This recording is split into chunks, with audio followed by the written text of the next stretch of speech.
Hace 33 años aproximadamente, hace 33 años conocí a un joven. Ese muchacho se llamaba Demetrio. Lo conocí porque su hermana asistía a la iglesia de mis padres.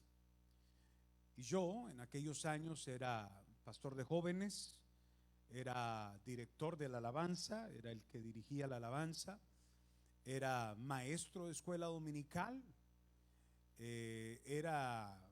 ejercía un sinnúmero de funciones en la iglesia de mis padres. Y cuando conocí a este muchacho, era miembro de una pandilla en aquellos años, aquí en Arizona, una pandilla que se llamaba La Doble. Y cuando lo conocí, él llegaba a la iglesia, comenzó a conocer a Dios y conociendo a Dios le entregó su corazón a Jesús.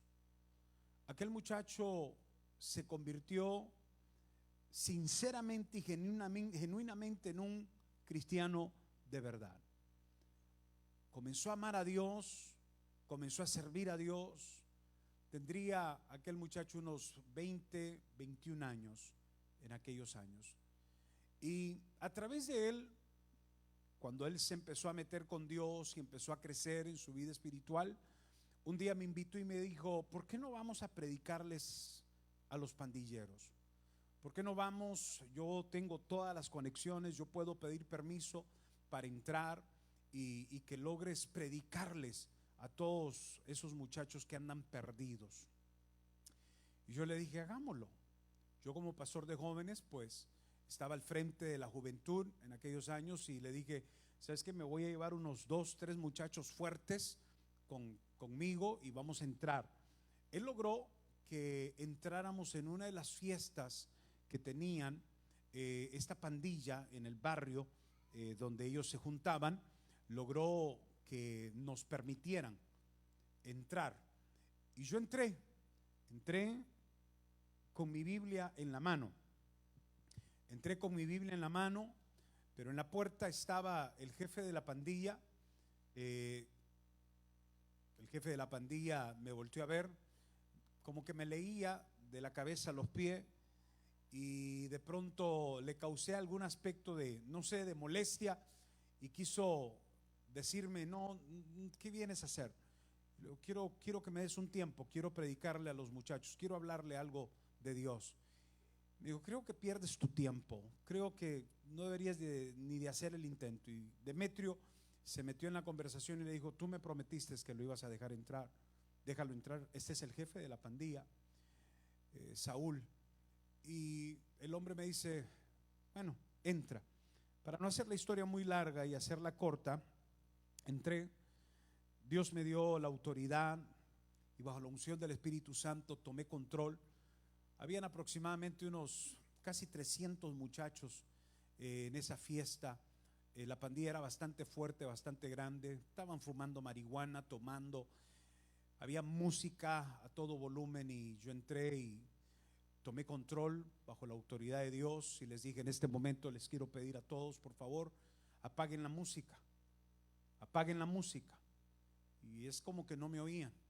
Pero el que estaba como DJ con la música, volteé a ver al jefe de la pandilla que está en la puerta, que era el que me dejó entrar. Lo volteé a ver y con un gesto, un solo gesto, el jefe de la pandilla le dice al que estaba con la música, le hace así, y ese gesto inmediatamente lo llevó a apagar la música.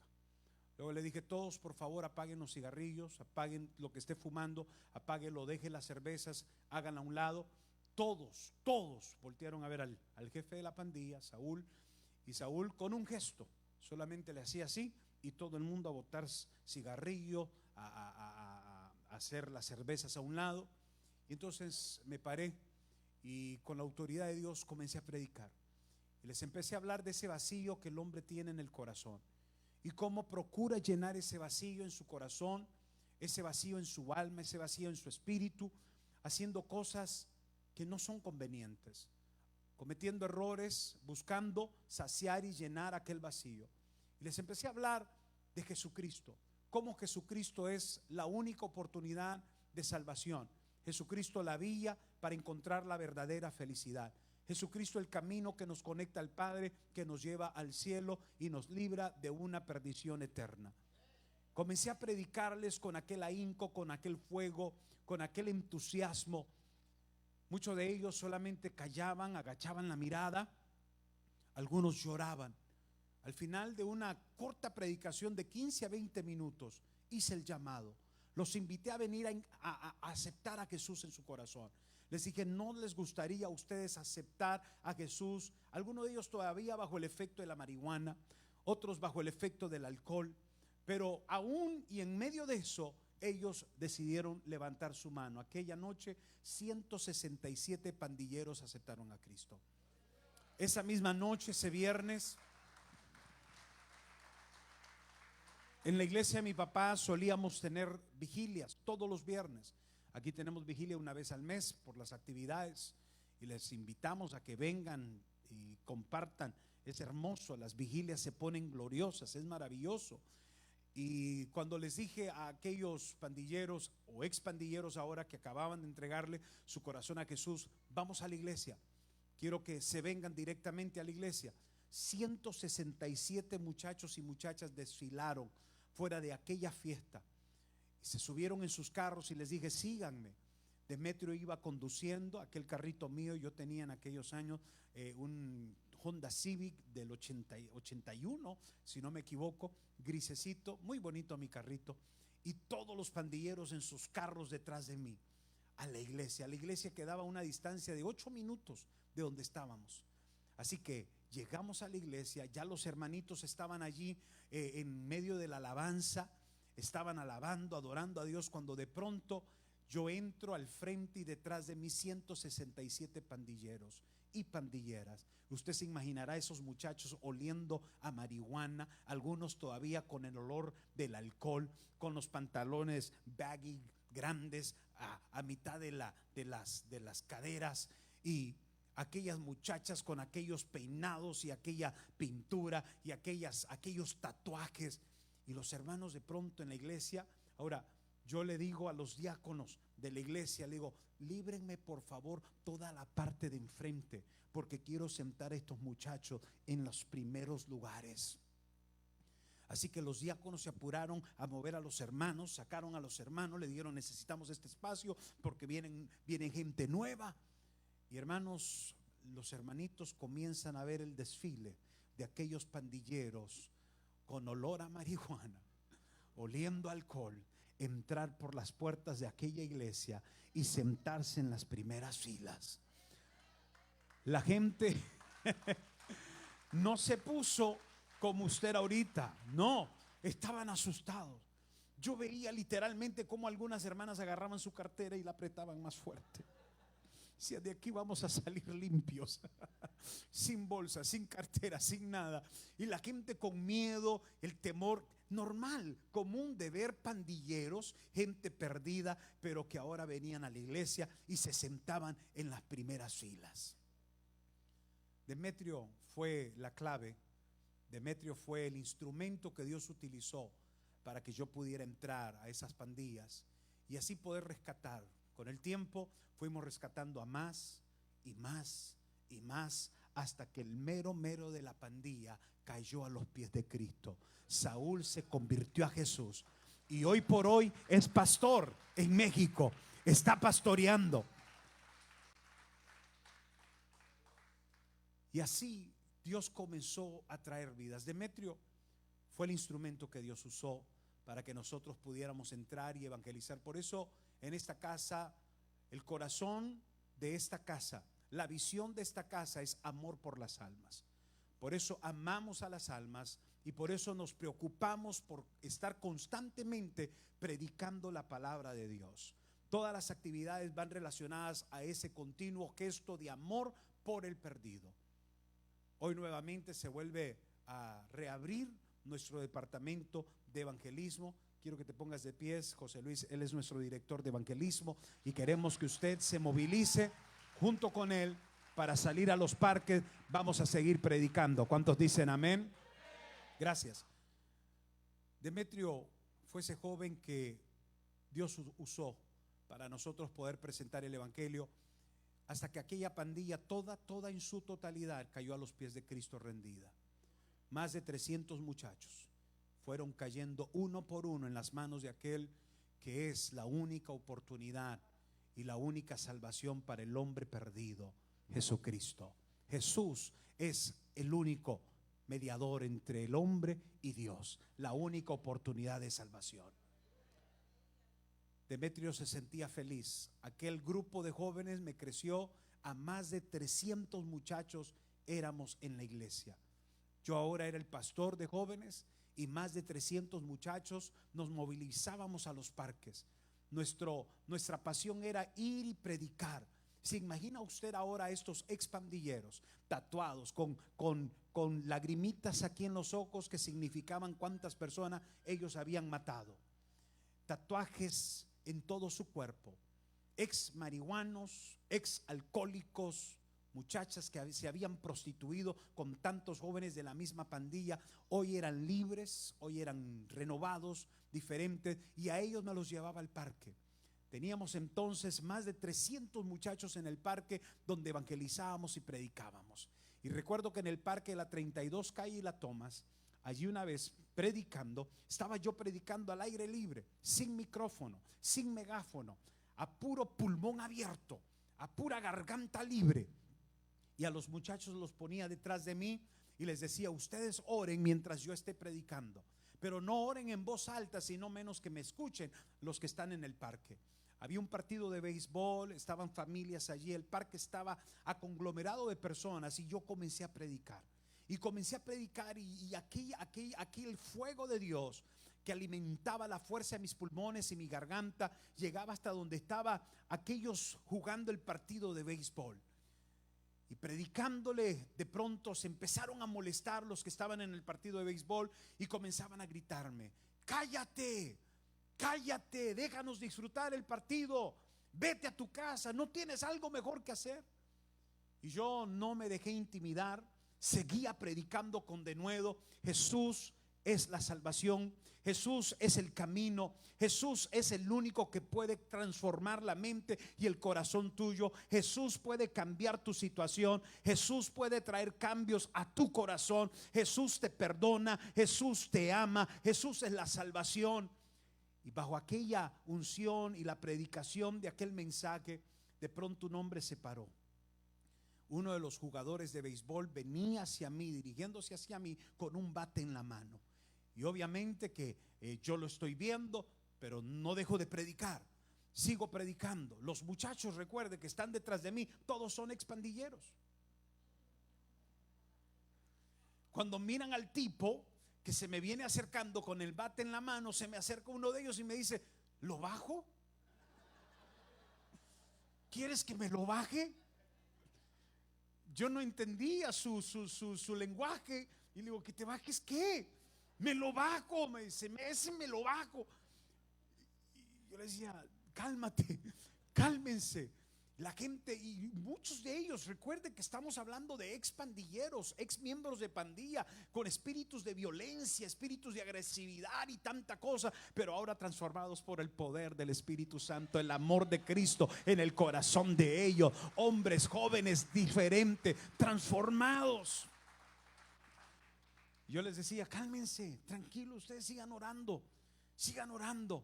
Obviamente que el tipo se me venía acercando y pues yo no me iba a quedar ahí como tonto, así que me empecé a mover, ¿no? Empecé a predicar y me empecé a mover para acá y me empecé a mover para allá, pero yo seguía predicando del amor de Jesús que transforma, que cambia, que es la única oportunidad de salvación para el hombre, que es la única salvación para el hombre. Y aquel hombre se detuvo a cierta distancia, siguió escuchándome, se detuvo, el Espíritu Santo lo arrestó.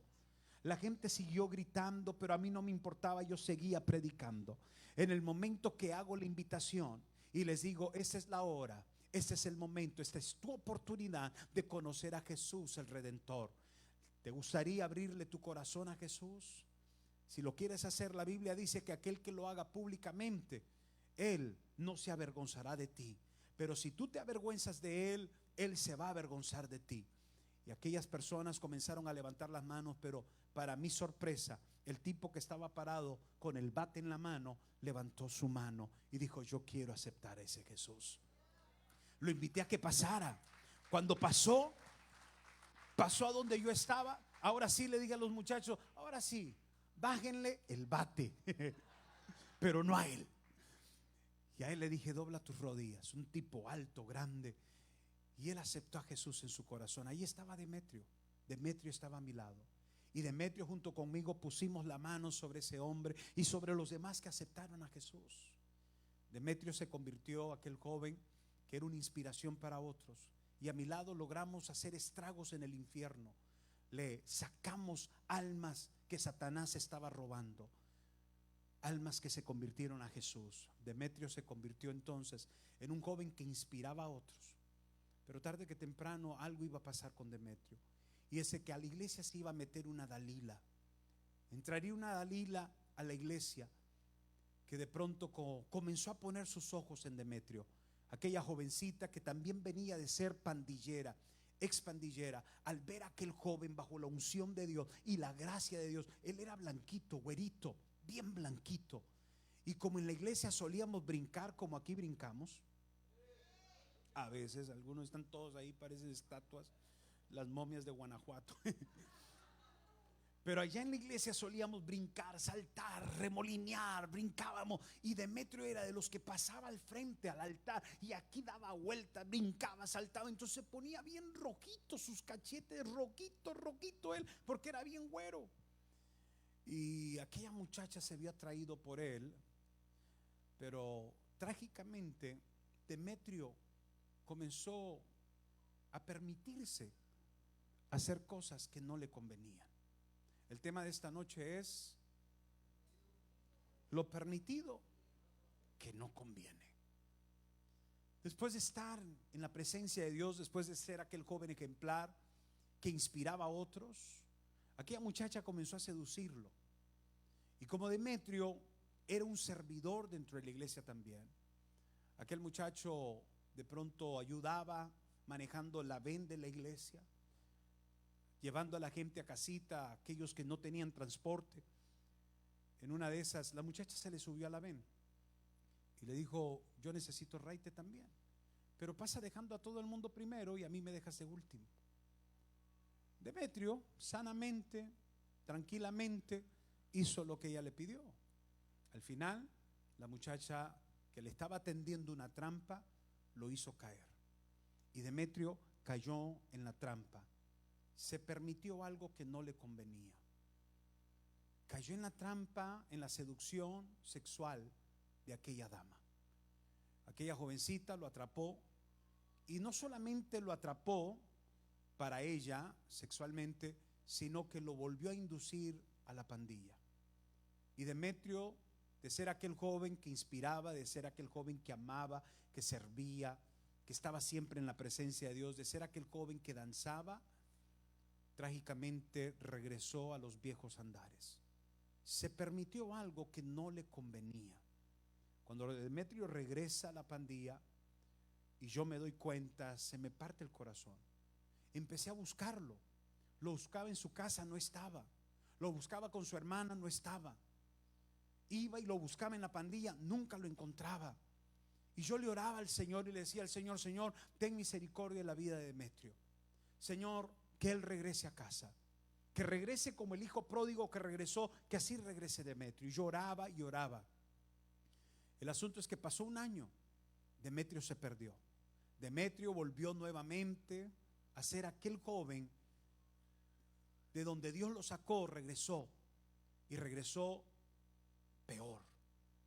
Aquel Demetrio que estaba lleno de gracia, que el favor de Dios estaba sobre él, al apartarse de Dios se apartó la gracia de Dios, se apartó la cobertura de Dios, la unción de Dios, el carisma que él tenía. Y un año más tarde regresa Demetrio a la iglesia. Resulta casualmente que me toca predicar ese martes. Nunca lo voy a olvidar. Era un martes por la noche y mi papá me dejó predicando. Y yo estaba predicando esa noche cuando a lo lejos, la iglesia era un edificio algo grande, y logré divisar a aquel muchacho que entraba. De pronto no lo reconocí a primera vista, pero luego cuando lo observé caminar, conocía yo su estilo. conocía cómo caminaba. Yo estaba predicando cuando de pronto vi que se acercaba y se sentó. Mi corazón empezó a latir de una forma tan impulsiva, tan emocionante. Mi corazón comenzó a brincar, a saltar de alegría y de gozo de que Demetrio había regresado. Terminé de predicar y hago el llamado al altar. Demetrio regresó a la iglesia, pero no era el mismo. Su vestimenta era una vestimenta compuesta de un vago totalmente, como lo era antes. Pelón, calvo, sin un solo pelo en su cabeza. Y yo comencé a insistirle. Demetrio, lo llamé públicamente delante de toda la iglesia. Le dije: Demetrio, me da tanto gusto que hayas regresado. Ven y acepta a Jesús nuevamente. Ven y reconcíliate, Demetrio. Y Demetrio solo agachaba la cabeza y le hacía así. No. Yo le decía: Demetrio, esta es tu oportunidad. Tú no sabes si mañana la vas a seguir teniendo. Demetrio, Dios te trajo con un propósito esta noche. Demetrio, no le digas no a Dios. Pasa y reconcíliate con el Señor. Y Demetrio solo agachaba la cabeza y seguía, sostenía ese gesto de no. Así que yo llamé al diácono que estaba aquí y le dije: venga, por favor. No, está bien. Le dije: quiero que vaya personalmente y le insista a Demetrio que pase a aceptar a Jesús. Mi corazón sentía una urgencia, había un sentir en mi corazón. Me urgía que Demetrio aceptara a Jesús, se reconciliara nuevamente. Sentí una urgencia en mi corazón y lo llamé a él, llamé al otro diácono y le dije: vayan por favor y díganle a Demetrio que pase a aceptar a Cristo. Finalmente se acabó el servicio, Demetrio no pasó. Se me acercaron los dos diáconos y me dijeron: mira, nos dijo que hoy no venía preparado, pero que el jueves que va a haber servicio nuevamente, que el jueves lo va a hacer. Y yo salí, traté de buscarlo, ya se había ido. No tuve la oportunidad de abrazarlo, no tuve la oportunidad de acercármele. Ya se había ido. Al día siguiente, el día miércoles, yo andaba haciendo algunos quehaceres. Usted recordará que no teníamos, no habían celulares, eran asuntos de que había una maquinita de mensajes en casa. ¿Usted recuerda eso todavía? El teléfono con la maquinita de mensajes, que usted dejaba un mensaje: has llamado a la casa de la familia Mendoza. En este momento no nos encontramos, pero si eres tan amable, deja tu nombre, número de teléfono, y nosotros te regresaremos la llamada cuando sea posible. Y recuerdo que la maquinita estaba alumbrando aquella lucecita de mensajes. Cuando voy y veo, habían como unos ocho mensajes. Y comienzo a presionar para escuchar el mensaje. El primer mensaje es Belinda, la hermana de este muchacho, llorando, diciéndome: Demetrio. Luego colgaba el segundo mensaje, y yo comencé a desesperarme. El segundo mensaje era Demetrio, me decía: hermano Edwin, Demetrio, me decía Demetrio, y se le cortaba la llamada. El tercer mensaje, y aquella desesperación, y yo de pronto al escucharla llorar, yo dije: algo pasó. El último mensaje decía: Demetrio lo acaban de balacear, está en el hospital Maricopa. En ese momento, cuando escuché el último mensaje, sin pensarla dos veces, me subí en mi carro y iba como loco en ese carro, llorando y orando. Y le decía al Señor en el camino: Señor, yo sé que tú me escuchas. Señor, te pido por favor, ten misericordia de la vida de Demetrio. Una noche antes Dios le estaba dando la oportunidad a Demetrio para que se reconciliara. Si es verdad que se había apartado, si es verdad que había regresado a sus malos andares, si es verdad de que él había hecho las cosas mal, Dios le estaba brindando una última oportunidad ese día martes. El miércoles me cuentan que estando él en el barrio con los pandilleros, con los pocos que habían quedado, la muchacha con la que él se había metido tenía un novio que estaba en la cárcel. Pero en esos días el muchacho salió de la cárcel. Cuando se dio cuenta de que esta muchacha lo había traicionado por Demetrio, el hombre agarró una cuerno de chivo y con otros compañeros en un carro hizo un drive-by shooting donde estaba Demetrio y la pandilla. Bajaron la ventana con las luces apagadas, dispararon dispararon directamente a donde estaba Demetrio y lo agarraron de espalda. La bala le entró a Demetrio por la espalda, le salió por enfrente, y cuando la bala salió, la bala de cuerno de chivo explota por dentro y le hace un agujero así de grande. Demetrio todavía respiraba. Inmediatamente, pues todo el mundo se tiró a escapar de las balas. No lo atendieron inmediatamente. Llamaron a la ambulancia llegó, parecía que iba con vida todavía dentro de la ambulancia, pero cuando llegó al hospital, ya Demetrio llegó sin vida. Cuando yo llegué al hospital, empecé a preguntar por él. Sí, me dijeron que estaba, pero estaba en la morgue de la parte de abajo del hospital. Mi corazón se partía, lloraba, y lo único que le pedía a Dios era: Dios, ten misericordia. Y oraba y le decía, pensaba en mi corazón, en mi mente, ojalá y Demetrio le haya pedido perdón a Dios en esos últimos segundos de vida que le quedaron, y que Dios haya tenido misericordia de él.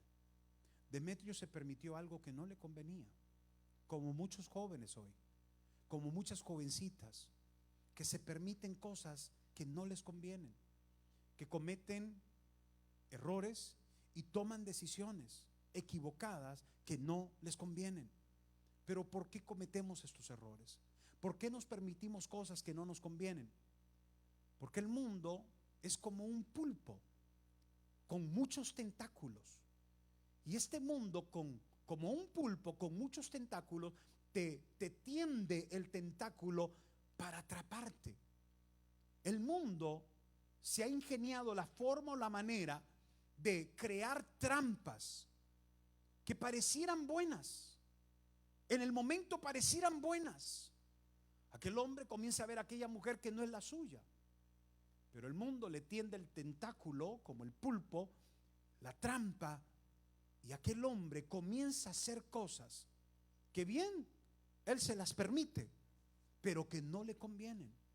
Aquella mujer comienza a tomar malas decisiones basadas en sentimientos y en emociones equivocadas.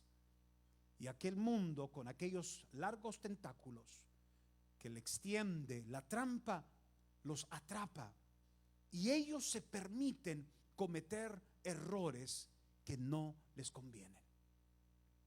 Demetrio, después de ser un tremendo hombre de Dios, aquella águila, terminó por aquella trampa del mundo, la trampa que lo llevó a su perdición total. Quiero que me acompañe al libro de Primera de Corintios, capítulo 10, el versículo 23. Primera de Corintios, capítulo 10, versículo 23. El apóstol Pablo nos dice lo siguiente: todo me es lícito, todo me es permitido, pero no todo conviene. Todo me es lícito, todo me es permitido, pero no todo edifica. No todo edifica. Ninguno busque, versículo 24, ninguno busque su propio bien, sino del otro. ¿Por qué Pablo escribe esta carta diciéndonos hoy a nosotros: todo te es permitido? Todo. ¿Es correcto eso? Sí. Es legal. Todo te es permitido. Es más, en una oración que Jesús hace a su Padre, Jesús hace una oración al Padre y le dice: Padre, no te pido que los quites del mundo, en el mundo están, pero sí te pido que los guardes del mal. Dios sabe que vivimos en un mundo que, como un pulpo con sus diversos tentáculos, se extienden para tenderte una trampa y atraparte. El mundo constantemente tiene una diversidad de cosas que te ofrece para atraparte. ¿Te es permitido hacerlo? Sí. Tú tienes libre albedrío. Dios te ha dado libre albedrío para permitirte hacer las cosas.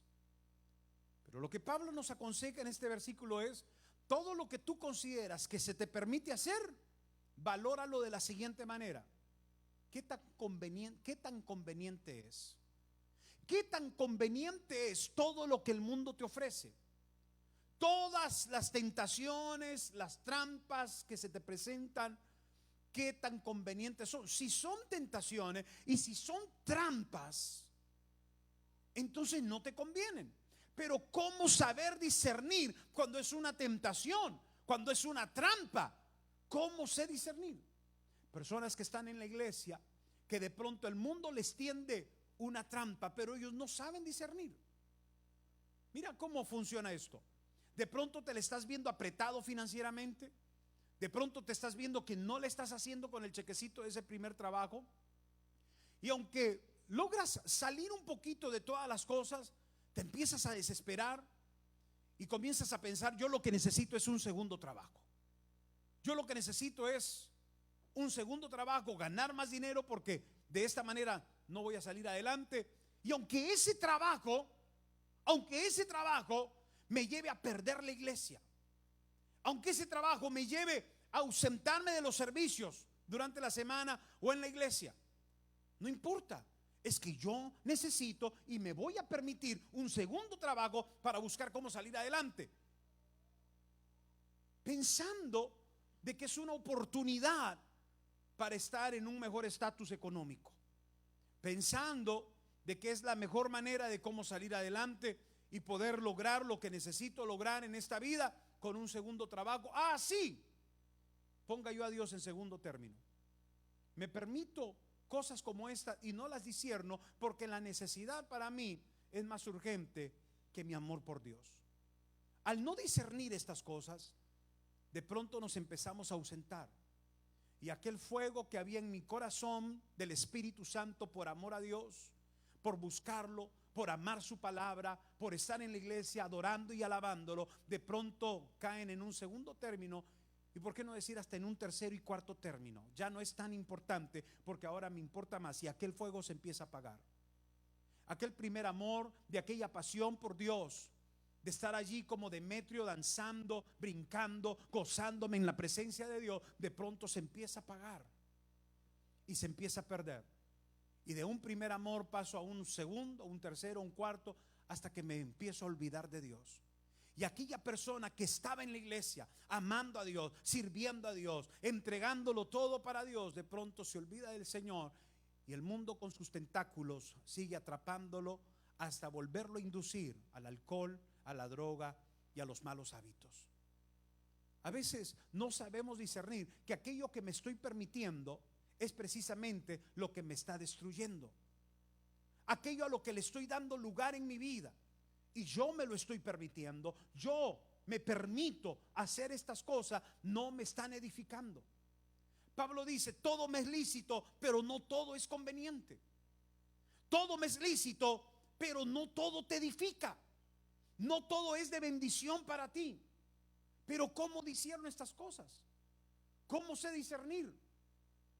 Cuando tengo al Espíritu Santo en mi corazón, cuando le he dado lugar a la vida del Espíritu en mí, el Espíritu Santo te va a hablar, y el Espíritu Santo te va a incomodar, y el Espíritu Santo te va a mover y te va a decir: esto que estás haciendo no es conveniente, esto te está robando gozo, esto te está robando paz, esto te está robando tu amor por Dios, el Espíritu Santo. Pero cuando no tenemos vida del Espíritu tampoco, cuando no somos personas de la oración, cuando no somos personas de la lectura. Mira, yo le decía ahorita a nuestro equipo pastoral, porque todos los domingos tenemos reunión a las 3 de la tarde. Yo les decía al equipo pastoral ahorita: hermanos, el día tiene 24 horas. 24 horas tiene el día. ¿Diezmas a Dios? De las 24 horas, ¿le diezmas a Dios las 2 horas y 40 minutos? Dios te da todo un día para que vivas tu vida. Dentro de ese día duermes, comes, te vistes, sales, trabajas. 24 horas te da Dios. Pero de esas 24 horas, ¿le diezmas a Dios 2 horas y 40 minutos? De perdida, el 10% se lo das a Dios, o estás más atrapado en tu materialismo, estás más atrapado en todo lo que te permites, que no te está conveniendo, y a Dios lo estás dejando en segundo término. ¿Cuánto tiempo oras? ¿Por qué no tengo vida del Espíritu y por qué me dejo atrapar fácilmente por los tentáculos del mundo que me tienden esa trampa y caigo en ella. ¿Cuánto tiempo oras? Valora el tiempo que oras. De las 2 horas y 40 minutos que debes de diezmarle a Dios, ¿cuánto tiempo oras? ¿Cuánto tiempo pasas leyendo la Biblia? ¿Qué tiempo pasas de comunión con Dios? ¿Estás haciendo los ayunos que hemos declarado en esta iglesia? ¿Estás ayunando? Tenemos 21 días de ayuno. Vamos por el número 14. Y hoy estamos orando por las hermanas para que Dios las haga mujeres sabias, mujeres que edifiquen su casa sabiamente. Ese es el propósito del ayuno de este día. Pero tú, ¿dónde estás? ¿Por qué con facilidad puedo permitirme cosas sin tener esa conciencia o ese remordimiento o esa voz del Espíritu Santo que te está diciendo, hey, porque no tengo esa intimidad con Dios? Entonces, hoy te quiero hablar de 5 áreas que debes de cuidar en tu vida, que si bien las puedes hacer, que si bien se te son permitidas hacerla, ¿qué tanto te convienen? ¿Te edifican? El apóstol Pablo en esta misma carta de 1 Corintios, desde el versículo 5, quiero que me acompañes, en ese mismo capítulo 10, desde el versículo 5 nos señala 5 aspectos, 5 áreas que debes de cuidar, que te son permitidas, pero que no te convienen hacer. El apóstol nos presenta una antesala y nos presenta la condición de la nación de Israel al salir de Egipto. En los primeros versículos del 1 al 4, usted va a leer cómo el apóstol comienza a mencionar de cómo Israel salió de Egipto y Dios los liberó y pasaron por el desierto, pasaron por el Mar Rojo, como ser bautizados, dice él, por el Mar Rojo, y Dios los bendijo y Dios les dio. Pero el versículo 5 señala una catástrofe. Algo comenzaron a cometer, se permitieron algo la nación de Israel que no les convino, que no les edificaba. Y aquí el apóstol hace mención de 5 cosas, 5 cosas que tú bien las puedes hacer. Tienes libre albedrío, es permitido, pero te convienen. Vamos al versículo 5. Pero de los más de ellos no se agradó Dios, por lo cual quedaron postrados en el desierto. El efecto de permitirte cosas que no te convienen te van a meter en serios problemas. Ese es el efecto. Jovencita, enamorarte del joven que no te conviene. Y hay algunas que no están tan jovencitas, ya están maduritas. Pero esas mujeres divorciadas, abandonadas, dejadas, que andan poniendo sus ojos en alguien más y no es la persona correcta. Estás poniendo tus ojos en la persona equivocada. Sí, tú te puedes permitir enamorarte de esa persona y de pronto sentir aquella pasión de amor y de tantas cosas. Tú te lo puedes permitir, porque el amor no es un asunto de emociones, el amor es un asunto de decisión. Tú decides amar a esa persona, pero la gran pregunta es, ¿te conviene esa persona? ¿Es la persona correcta para tu vida? Estás poniendo los ojos en la persona equivocada y no te estás dando cuenta, porque en qué grado, en qué nivel está tu vida espiritual. Esas relaciones de amistades que tienes, esos amigos que conservas que no son de beneficio para ti, no te bendicen, no te construyen, no te edifican en nada. Sin embargo, persistes en tener esas amistades a sabiendas que tarde que temprano te van a llevar a atrapar nuevamente y a que vuelvas a cometer los mismos errores.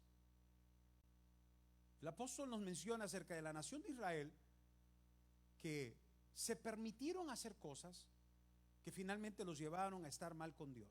Quedaron mal con Dios y Dios los dejó postrados en el desierto. Toda esa generación que salió de Egipto, guiados por Moisés, no pudieron entrar a la tierra prometida. ¿Por qué? Porque se siguieron permitiendo, estando aún en el desierto, cosas que no les convenían.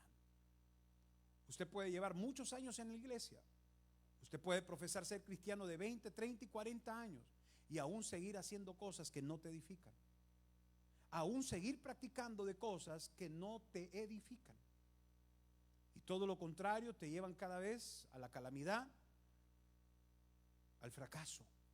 Empecemos con la primera, en el versículo 6.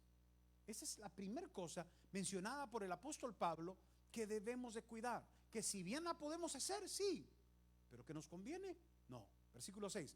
Mas estas cosas sucedieron como ejemplos para nosotros. Y aquí viene la primera: para que no codiciemos. El primer elemento que bien nos podemos permitir es la codicia. No codiciemos cosas malas como ellos codiciaron. Mira cómo el apóstol utiliza a la nación de Israel que sale de Egipto, atraviesa por el desierto, que no logra entrar a la tierra prometida, como un ejemplo para ti y para mí, de las cosas que ellos cometieron, que se permitieron hacer, que finalmente no les convinieron, no les edificaron, no les bendijeron, todo lo contrario, los llevaron a nunca entrar a la tierra prometida. Mira, Dios tiene buenos planes contigo. La Biblia dice que los pensamientos de Dios son de bien hacia nosotros. Los pensamientos de Dios es que Él quiere verte feliz con tu esposa, verte feliz con tus hijos. Dios quiere verte feliz, gozando y disfrutando lo que hoy tú tienes. Ese es el deseo de Dios. El deseo de Dios es que tú vivas bien. Y muchos de nosotros no hemos logrado alcanzar esa felicidad y no hemos llegado a alcanzar esa paz interna, porque seguimos practicando de cosas o haciendo cosas, nos permitimos cosas que no nos convienen. Entonces nunca vas a entrar a la tierra prometida, nunca va a haber paz en ese hogar, nunca vas a tener paz contigo mismo, porque sigues practicando cosas que no te convienen. Te permites cosas que no te benefician, que no te edifican. Y aquel matrimonio se empieza a deteriorar. Aquella relación se empieza a desgastar. Las palabras hirientas que salen de tu boca por las acciones que tomas comienzan a fragmentar aquella relación. Y tarde que temprano aquel amor se va apagando. ¿Te conviene ser así? No te conviene. ¿Te conviene tener esas amistades que solamente te jalan para hacer lo malo? No te convienen, pero persistes haciéndolo. ¿Te conviene seguir siendo materialista y que todo lo que te importa es el trabajo y el dinero, trabajo y dinero, trabajo y dinero? Te lo permites, lo haces, pero ¿te conviene? ¿A qué te está llevando? No tienes tiempo para tus hijos, no tienes tiempo para tu esposa, no tienes tiempo para tu esposo si es mujer, no tienes tiempo para tus hijos, mucho menos tiempos para venir a la iglesia. Estamos haciendo cosas y permitiéndonos cosas que al final no nos convienen. Y una de ellas, Pablo la menciona como la codicia. Ahora, yo me puse a estudiar qué es codicia, y me llamó mucho la atención en lo que explica el diccionario acerca de la codicia, y te lo voy a leer. Codiciar significa desear intensamente algo que pertenece a otra persona.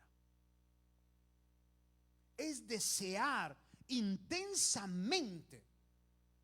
Es como encapricharte. Es como decir, hasta que no lo tenga, hasta que no lo logre, no voy a estar en paz. Intensamente desear algo que le pertenece a otra persona. Pablo nos habla de la codicia como el primer elemento, el primer factor que a veces nos permitimos. Vivimos añorando lo que otros tienen y que yo no tengo, y comenzamos a despertar codicia. Vivimos soñando el sueño ajeno que yo no tengo, y despertamos codicia. ¿Sabes lo que la codicia representa en la vida de una persona? Insatisfacción. Estás insatisfecho con lo poco que tienes. Y te voy a decir algo más, voy a abundar un poquito más y voy a hablar un poquito más profundo. La codicia, que es desear algo que tú no tienes hoy, que otra persona lo tiene, no solamente te lleva a querer desear y tener algo que no te pertenece, pero te lleva a ofender a Dios, porque entonces pierdes gratitud. Cuando vives deseando, codiciando lo que aquel tiene y yo no tengo, dejas de ser agradecido por lo que sí tienes. Se te olvida darle gracias a Dios porque, Señor, me permitiste vivir hoy. Gracias por este nuevo día que me has dado. Gracias por la ropa que me has dado. Gracias por el trabajito que tengo. Gracias por el alimento que me diste. Gracias porque tengo techo sobre mi cabeza. Gracias. La codicia ofende a Dios, porque la codicia te lleva a estar insatisfecho, a desear algo que otra persona tiene que tú no tienes, y te lleva a perder gratitud. La gente que vive codiciando es gente ingrata. A veces vivimos deseando las cosas que no tenemos, que otros tienen, sin dar gracias por lo que sí tenemos. Vivimos quejándonos, vivimos llorando y pasamos toda la vida siempre quejándonos de las cosas que no tenemos, pero nunca valoramos lo que sí tenemos. Yo quiero pensar que esta noche Dios le está hablando a alguien y le está diciendo: vuelve a ser gente con gratitud. Vuelve a ser una persona que tenga gratitud. Que no tengo mucho, no importa. Lo que tienes, dale gracias a Dios por lo que tienes. Que quiero más y no lo tengo ahorita, no importa. Por lo que tengo, Señor, te doy gracias. Sé que lo demás va a venir. Sé que lo demás tú me lo vas a dar. La codicia es el primer elemento que el apóstol nos dice que a veces nos permitimos, porque vemos al vecino que está mejor. ¿Sabes que David, el salmista, dice: por poco y mis pies resbalan? Escucha esto, hasta dónde llega el problema de la codicia. El rey David, el hombre del cual Dios dice es conforme a mi corazón, hace esta declaración: por poco y mis pies resbalan. ¿Al qué? Al ver cómo mi vecino, mis enemigos están prósperos. Al verlos a ellos prósperos y verme en esta condición, dice David: por poco y mis pies resbalan. ¿Qué significaba esto? Por poco renegaba delante de Dios. Si hubo algo que le salvó la vida a Job, fue el que nunca renegó, aun cuando le fue quitado lo que tenía. Si hubo algo que lo llevó a Job a poder llegar a ser el hombre que multiplicó todos sus bienes 2, 3, 4 veces más que lo que antes tenía, fue que cuando le fue quitado lo que tenía, nunca renegó. Hizo esta declaración Job: Jehová dio, Jehová quitó, sea su nombre bendito. Pero a veces perdemos ciertas cosas en la vida que para ti son importantes y comenzamos a renegar y empezamos a ver a los demás y codiciamos. La codicia no solamente se aplica en el aspecto material, pero también se aplica en el aspecto sexual. Tienes a tu esposa, tienes una mujer bella, una mujer que Dios te dio, pero comienzas a codiciar la mujer de tu prójimo. Cristo dijo: con el simple hecho que codicies a la mujer de tu hermano, ya pecaste. En la antigua ley de Moisés, en la ley mosaica, la persona era condenada a la muerte hasta que se le encontraba en el acto del pecado. Cuando se le descubría al hombre o a la mujer en el acto del pecado, era sacado del lugar, expuesto públicamente y apedreado. Jesús dijo: no es necesario encontrarlo en el acto. Con el simple hecho que codicie a la mujer de su prójimo, ya pecó. Teniendo lo que tienes, no te das cuenta y no estás discerniendo cómo el mundo con sus tentáculos te está extendiendo una trampa y no la estás discerniendo. Y entonces tu vida terminará trágicamente como la de Demetrio, porque no supiste discernir. La codicia es un mal que engaña, es un mal que te lleva a ser ingrato, es un mal que ofende a Dios. Pero vamos con la segunda, versículo 7. Ni seáis idólatras. Idólatras, como algunos de ellos, según está escrito, se sentó el pueblo a comer y a beber y se levantó a jugar dentro o delante de sus dioses. La idolatría es algo que, si la codicia ofende a Dios, la idolatría es aún peor. La idolatría es reemplazar a Dios por algo más. Es quitar a Dios de ese lugar que Él tiene en mi vida por darle lugar a otra cosa. Es increíble, pero el materialista es idólatra. El materialista es un idólatra. Ama las cosas del mundo, prefiere las cosas del mundo y usurpa el lugar de Dios por sus deseos mundanos. Puede con mucha facilidad hacer a Dios a un lado por un carro. Hermano, ¿por qué no viniste a la iglesia? Es que mi carro necesitaba reparación. ¿El día del servicio? ¿No tienes ningún otro día para hacer eso? El día del servicio. Es que como no lo pude reparar, no tenía raite. ¿Y no pudiste llamar a un hermano para venirte a la iglesia? ¿Y no pudiste buscar alguna otra vía, pero no faltar a la iglesia? Hay personas que trágicamente son idólatras de cosas materiales. Aquel muchacho llamado Neftalí llegó a la iglesia de Honduras, un hondureño joven, llegó a la iglesia sin nada, no tenía nada. Llegó a la iglesia, aceptó a Jesús en su corazón, le empezó a servir a Dios y un día testificó y dijo: ¿qué creen, hermano? Ya el Señor me regaló una patineta y ya puedo venir a la iglesia en patín. Y ahí venía los servicios en patineta. Se empezó a meter más con Dios, amó a Dios y de pronto testificó y dijo: ¿qué creen, hermano? Ya Dios me regaló una bicicleta. Ya tengo una bicicleta para venirme a la iglesia en bicicleta. Y siguió metiéndose con Dios, amando a Dios, hasta que un día pasó a testificar y dijo: hermanos, tengo un testimonio que compartir. El Señor me acaba de regalar mi carrito. Tengo un Camaro que el Señor me acaba de dar. La iglesia estaba en la 47 calle y la Western en Los Ángeles. Y la 47 calle Western era zona caliente.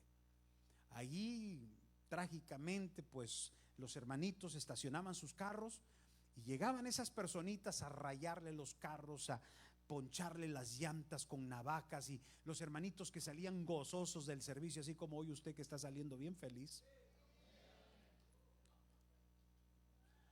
iban a sus carros y encontraban las llantas de sus carros ponchadas, la pintura de sus carros rayada.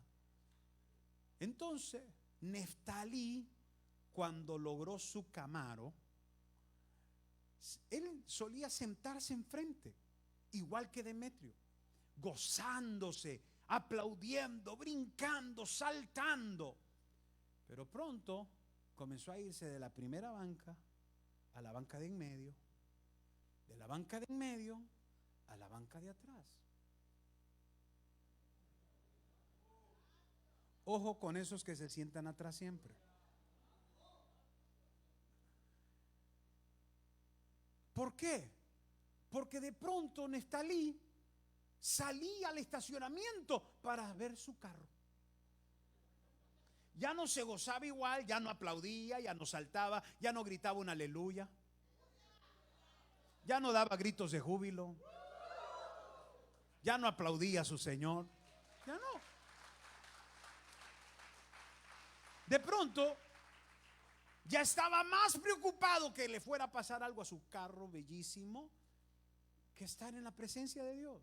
Así que en medio servicio se salía al estacionamiento para ir a ver si su carro estaba bien. De pronto le compró sonido, estéreo, bocinas, y aquel carro, hermanos, hacía vibrar la iglesia. Y pues ahora con mucho más o mucha más preocupación de que le fueran a robar el sonido. Así de que se sentaba en la parte de atrás para no estar, para disimular, y entonces se salía a ver el carro. Ya por último dejó de sentarse en la parte de atrás y se quedaba en la puerta de la iglesia. Ya ni tan siquiera entraba. Un carro, la idolatría a un carro lo llevó a reemplazar a Dios. Por un carro se alejó de la iglesia. Un carro lo sacó de la iglesia. Qué tonto, ¿Quién le dio el carro? ¿No fue Dios? ¿Quién puede darle 2, 3 carros más? ¿No es Dios? ¿Y por qué un carro va a tomar el lugar de Dios? Familiares, amigos que te visitan cuando vienes para la iglesia. Le llamas a tu líder y le dices: hoy no voy a poder ir a la iglesia porque me cayó fulano, sutano, perenciano, y vinieron a visitarme y tengo tanto tiempo en no verlos. Y yo siempre me he preguntado, ¿por qué esas personas no le pueden decir a sus familiares: vente conmigo a la iglesia? ¿Por qué sus familiares tienen más influencia de sacarlos a ellos de la iglesia que ellos traerlos a la iglesia? ¿Por qué? Porque con mucha facilidad, cuando somos idólatras, podemos reemplazar a Dios por cualquier cosa. La idolatría ofende a Dios porque le quita ese lugar a Dios en tu vida para poner cualquier otra cosa antes que Él. Tu trabajo es más importante ahora que Dios. Y no te das cuenta que quien te da las fuerzas para trabajar es Dios. Quien te da esos clientes es Dios. Dios te los trae para que tú tengas el sustento de cada día. Pero lo que menos hacemos es valorar y ser agradecidos con Dios, demostrándole que nada va a reemplazar el lugar que Él ocupa en mi vida. Segundo elemento entonces es la idolatría. Tercer elemento, 8, versículo 8. Ni forniquemos como algunos de ellos fornicaron y cayeron en un día 23,000. ¿Qué es la fornicación? La fornicación es tener relaciones sexuales o relaciones íntimas cuando no estás casado. Esa es fornicación. No estás casado y estás o sostienes una relación íntima con otra persona. Eso es fornicación. ¿Por qué a Dios no le agrada la fornicación? Porque la Biblia dice que tu cuerpo y mi cuerpo es templo del Espíritu Santo. Tu cuerpo no te pertenece a ti. Mi cuerpo no es mío. Este cuerpo le pertenece a Dios. Porque Él mora dentro de mí. Él mora en mí. Él vive en mí. Y yo no puedo agarrar el lugar donde Dios mora y donde Él vive y hacer con ese lugar lo que yo quiera. Si a Dios le pertenece esto, y si esto es de Él, yo no puedo abusar de esto. Por eso es que hablamos con los hombres y le decimos: la masturbación es fornicación. Fornicas contra tu propio cuerpo y a Dios no le agrada. Pero ¿por qué fornicamos? ¿Por qué fornicamos? ¿Por qué nos permitimos fornicar algo que no nos conviene? Y el apóstol lo está diciendo claramente. Fornicamos porque somos egocéntricos. Buscamos siempre satisfacerme yo primero. Yo quiero satisfacer mis deseos, mis pasiones primero. Soy una persona que solamente está pensando en sí. El fornicario piensa cómo satisfacerse él o ella. No busca el bienestar de otros.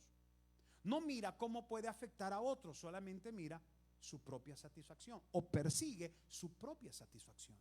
El egocentrismo va ligado al orgullo.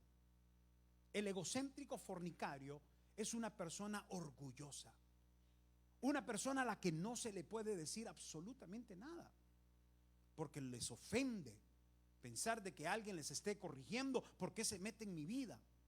El orgulloso siempre se cierra a la posibilidad de una corrección y siempre justifica sus acciones. Esa es la persona orgullosa, y el orgullo va ligado a lo fornicario porque busca cómo satisfacerse. Por eso Pablo le aconseja a Timoteo y le dice: huye de las pasiones juveniles. Jovencita, estás en esa relación que no te conviene. El apóstol dice: huye de las pasiones juveniles. Jovencito, estás en una relación que no es lícita, no es correcto, no te conviene, no te edifica. Y Pablo le dice a Timoteo: huye de las pasiones juveniles, huye de buscar tu propia satisfacción. Hombre, andas buscando siempre satisfacerte tú, así dañas a tu mujer y a tus hijos. Huye de las pasiones. Mujer, buscas cómo satisfacerte tú, así te pases llevando de corbata a tu marido y a tus hijos. Huye de las pasiones, es el consejo del apóstol. Los fornicarios son egocéntricos, orgullosos, que no son abiertos a recibir corrección. Y este es el tercer elemento que el apóstol nos aconseja que no nos permitamos. Para cada uno de esos elementos que el apóstol nos presenta como cosas que nos permitimos, que no nos convienen, hay un antídoto para cada uno de ellos. Para el primero, por ejemplo, cuando hablamos de la codicia, ¿cómo dejo de ser codicioso? Sé una persona llena de gratitud.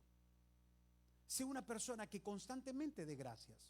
Da gracias por lo que tienes, y el dar gracias por lo que tienes te llevará a no andar codiciando lo que no tienes. Sé agradecido. Toca el que esté a su lado y dígale: sé una persona agradecida, y así no caerás nunca en la codicia. Para dejar de ser un idólatra, pon tus prioridades en orden. ¿Quieres dejar de ser un idólatra? Pon tus prioridades en orden. ¿Qué viene primero en tu vida? ¿Qué debe de ser el primer lugar en tu vida? Dios. Dios debe de ser el número uno en tu vida. Y todo lo que te lleve a Dios, hazlo. Todo lo que te conlleve a Dios, participa en eso. Y así te vas a alejar de la idolatría. ¿Cómo puedo yo dejar la fornicación? Muere a tu yo. Muere a tu yo. Toca el que esté a su lado y dígale: muere a ti. Dígaselo más directo. Dígale: muérete. Mátate. Muérete. Cristo dijo: hey, aquel que quiera venir en pos de mí, número uno, niéguese a sí mismo. Niéguese a sí mismo. ¿Quieres dejar de ser un fornicario? Niégate a ti mismo. Muere a tu yo. Muere a tu orgullo. Muere a ti. Niégate a ti mismo. Tienes que estar dispuesto a rendirte y decir: nada soy, nada tengo. ¿Estamos acá? Niégate a ti mismo, y así vas a irte alejando de la fornicación. Cuarto elemento, versículo 9: ni tentemos al Señor, como también algunos de ellos lo tentaron, refiriéndose a la nación de Israel, y perecieron por la serpiente. ¿Tentar a Dios? ¿Qué es tentar a Dios? Estas son cosas que a veces nos permitimos y hacemos y cometemos y no son convenientes. ¿Qué es tentar a Dios? Es provocar a Dios. Voy a ver qué tan real es Dios. Voy a ir a la iglesia para que Dios me conteste, me responda, y si Él lo hace, entonces voy a ver. Y estás en la iglesia y le dices a Dios: te estoy dando una oportunidad, una oportunidad te estoy dando, Dios. Si no lo haces, olvídate, olvídate, olvídate que yo regrese, olvídate que yo no vuelvo. ¿Recuerda usted la historia de la hormiguita? Le conté la historia de la hormiguita y el elefante. Se la voy a contar. Las hormiguitas que tienen sus casitas debajo de la tierra habían construido una casa hermosa, una mansión. Todas habían trabajado con mucho esfuerzo, mucho ánimo para tener aquella mansión debajo de la tierra. Cuando de pronto comienza a temblar la tierra, y aquella mansión tan bonita se empieza a desboronar, y las hormiguitas comienzan a correr desesperadas. ¿Qué está pasando? Nos están destruyendo la casa. Y comienzan a salir todas de debajo de la tierra hacia la superficie, y observan que un elefante venía caminando y que cada pisada desbarataba sus casitas. Pues una de ellas, con mucho coraje, dijo: esto no se va a quedar así. Se subió por el elefante y se le puso aquí al elefante. Cuando las demás que estaban abajo vieron la valentía y el coraje de aquella hormiguita, que con coraje y con mucha quería expresar lo que sentía, la vieron allá arriba, comenzaron a gritarle: ¡ahórcalo! ¡ahórcalo! A veces parecemos hormiguitas contra un Dios tan grande. Y nos ponemos en una posición donde yo no necesito de Dios. Si no me haces este milagro hoy, Dios, yo no vuelvo a tu... Mira, Él no necesita nada de ti. Nosotros necesitamos todo de Él. Todo lo necesitamos de Él. No tentemos al Señor. Si no me haces este milagro, yo no voy a regresar. Si no me das esto, no te voy a servir. Tentamos a Dios. Lo único que hacemos al tentarlo es provocarlo. Aquellos en el desierto, la nación de Israel lo tentó, lo provocaron. ¿Y qué hizo Dios?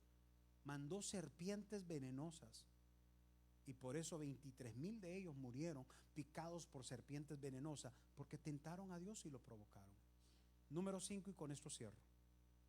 Ni murmuréis, versículo 10, como algunos de ellos murmuraron y perecieron por el destructor. Damas y caballeros, esta noche el mensaje es más para que reflexiones. Hay mensajes motivadores, hay mensajes que tú dices, cómo me gustó. Hoy sí voy a dar una buena ofrenda. Me gustó el mensaje, no me regañaron. No sea bandido. Usted dé porque es una persona con gratitud, amén. Es una persona llena de gratitud, por eso da. Pero esta noche este tema nos lleva a reflexionar, porque de pronto nos vemos haciendo cosas que nosotros nos permitimos, que no son convenientes. Usted no se imagina las historias que hoy conté, como la de Demetrio, Neftalí, más de 25 años haciendo este trabajo, más de 25 años haciendo este trabajo. ¿Sabe usted cuántas historias tengo de cuántas personas conocí en el camino? ¿A cuántas personas aconsejé? ¿Cuántas historias escuché? ¿Cuántos matrimonios se desbarataron por hombres que se les dijo, eso no te conviene? ¿Cuántos hijos han salido de sus hogares heridos y lastimados, golpeados, que no quieren saber nada de sus padres por los errores de sus padres? Y se les dijo, no hagas esto, no te conviene.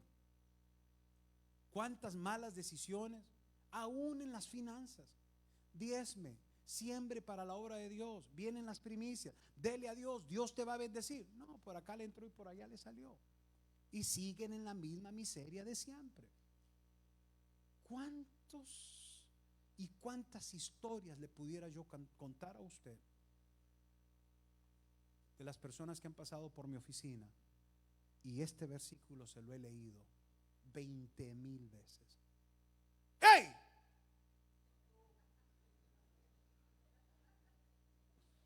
No lo hagas, no te conviene. Mira, jovencita, ese no es el hombre. ¿Cuántas veces? Ese no es lo que Dios tiene para ti. Pero no, allá va, necia, caprichosa, como solo ella. Y al rato ella viene con un ojo reventado, la nariz quebrada, los labios ¿cuántas veces aquí en la punta de mi boca quererle decir, te lo dije, cabezona? ¿Cuántas veces? No te conviene, no lo hagas. Métete más con Dios, ora poquito más, ven más a la iglesia, deja de estarte ausentando. Al rato fracasos. ¿Qué pasó con tu negocio? Lo perdí, pastor. Los clientes se enojaron, quedé mal, no pude cumplirles. Es un trato de Dios, como Dios jalándote la orejita y diciéndote, hey, ya componte. No, ¿cuántos mensajes más como estos necesitas escuchar hasta que entiendas que no te conviene? Esas llamaditas, esos escritos por la noche, esos textos que recibes por las noches de ese hombre que te está siguiendo y que te está molestando en el trabajo, y ahí andas escondiendo el celular, que no te lo descubran. Tienes 20,000 códigos de contraseñas. Ya solo falta que saque sangre para abrir con sangre. ¿Qué escondes? No te conviene. Eso que te escapas por ahí, que te desapareces de pronto, ¿a dónde vas? ¿Qué estás haciendo? No te conviene. Hoy Dios a alguien le está diciendo: no te conviene, no lo sigas haciendo. Comienza a ser más agradecido. Esta noche Dios te da la oportunidad para que reflexiones y pienses: ¿he sido un codicioso? Señor, perdóname. ¿He sido un idólatra? Señor, perdóname. ¿He sido un fornicario, egocéntrico, orgulloso? Señor, perdóname. ¿He sido alguien que te ha tentado, que te ha provocado? Señor, perdóname. Y el último, la murmuración. La murmuración es hablar de alguien cuando no está presente, despectivamente de esa persona. Comienzas a hablar mal de esa persona cuando esa persona no está ahí, y te aprovechas precisamente porque como no está, lo acerruchas, lo crucificas, hablando mal de esa persona. Mira, si te cae mal, la Biblia dice: ve con tu hermano y habla con él. Arregla las cosas de frente. No seas un hipócrita, un chismoso, metiendo el puñal por la espalda.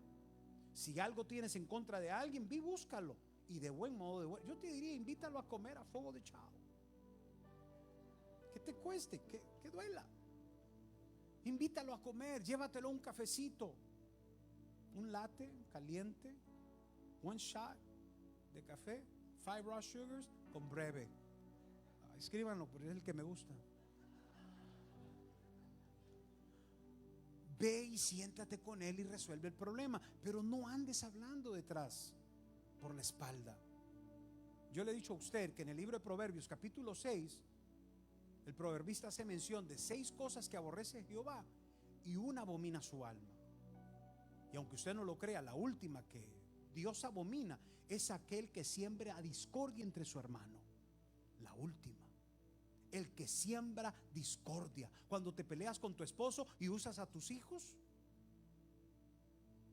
como mecanismo de defensa, como un arma para defenderte, metiéndole basura a tus hijos, eso Dios lo abomina. Estás divorciado, estás separado y estás usando a tus hijos para manipular la situación, metiéndole veneno a tus hijos. ¿Te conviene? No te conviene. Y aparte ofendes a Dios. Esas son las cosas, la murmuración. 5 elementos, 5 cosas que bien las puedes hacer. Es más, algunos las están haciendo, pero no te conviene. Hoy Dios te dice: no te conviene. Y si Dios te está diciendo que no te conviene, ¿sabes por qué es? Porque Él quiere que estés bien. Él quiere verte mejor. Papá nos ama tanto que su alegría, su gozo es verte bien, lleno de salud, lleno de bienestar. Hijito, yo deseo que prosperes en todo, así como prospera tu alma. A nuestro Padre le encanta verte bendecido. A nuestro Padre le encanta verte sano. A nuestro Padre le encanta verte bien. Esta noche, así de sencillo, ya no te permitas hacer cosas que no te convienen. Pastor, es que yo no soporto, traigo algo en el corazón y es que yo tengo que decirle a mis hijos esto y esto y esto, y tienen que saber de su padre esto. Busca sanidad interior. Busca la sanidad. Apégate al Espíritu Santo. Dobla tu rodilla, niégate a ti misma. Y si necesitas consejería, ahí está la pastora. Búscala. Pastora, necesito hablar con usted. Pastora, necesito abrir mi corazón. Igual los hombres, tenemos un equipo pastoral, estamos para servirte. Busca sanidad interior, pero no te estés ahogando, porque de lo contrario sigues permitiéndote cosas que no te convienen. ¿Cuántos entendieron el mensaje esta noche? Levante su mano si usted lo entendió. Baje su mano. ¿Cuántos de ustedes aprendieron esta noche? Levante su mano si aprendió. 2. Si aprendiste, es una noche muy buena, la oportunidad de pedir perdón. ¿Qué te parece si le pedimos perdón al Señor? ¿Quieres? Vamos a hacerlo. voy a invitar a que pases este altar y que dobles tus rodillas acá. Sal de tu silla y pasa este altar.